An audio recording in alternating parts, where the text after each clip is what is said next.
Antiguako gazteak Elujarra aholkularitzako eta Donostiako udaleko kideekin bildu dira. Auzoko gazteentzako gunearen nondik norakoak zehazten ari dira.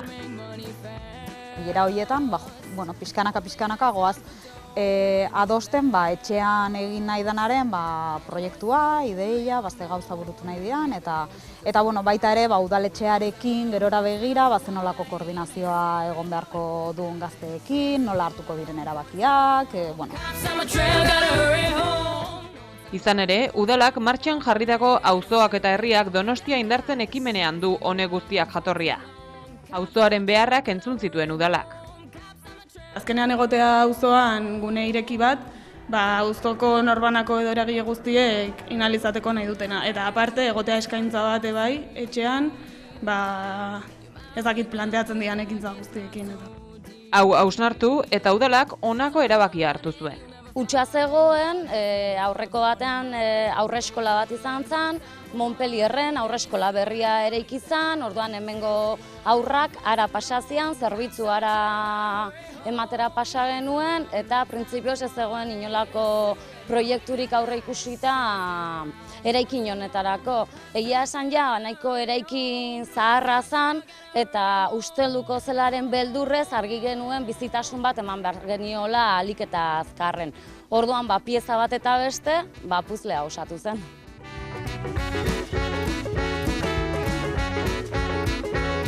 Pentsatu eta hala egin. Pasaden udazkenean, gaztegune sortze prozesuak nola izan behar zuen zehaztu zuten.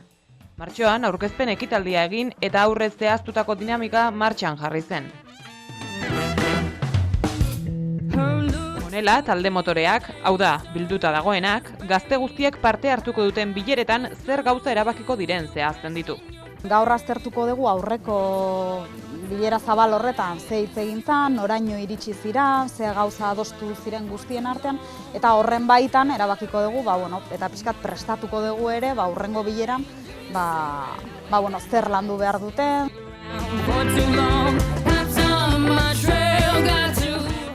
Hainbat bilera egin dituzte, gazte ugari bildu dira hauetan. Erabakiak hartzearekin batera, auzolana burutu dute.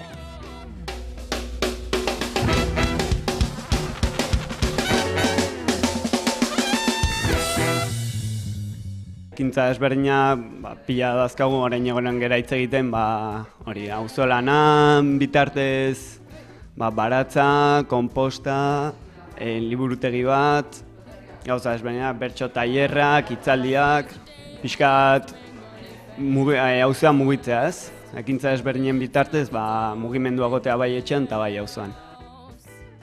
Polikidoa prozesua.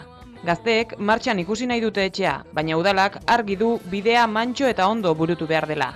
Are gehiago, behin zabalik egonda, nolabaiteko jarraipena izango dute.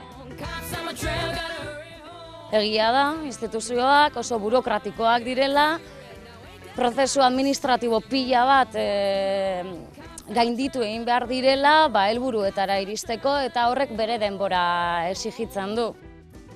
Aurre ikusitakoaren arabera, uztailean irekiko ditu ateak Antiguako gazteen guneak. Bere izena izango du, baita logoa ere. Oraindik lantzen ari diren kontua da hau.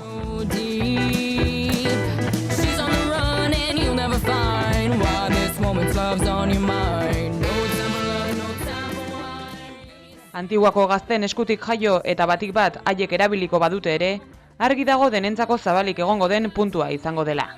Hasteko gaurtikan sentitzen etxea bakoitzarena importantea dela bilera hauetara etortzea.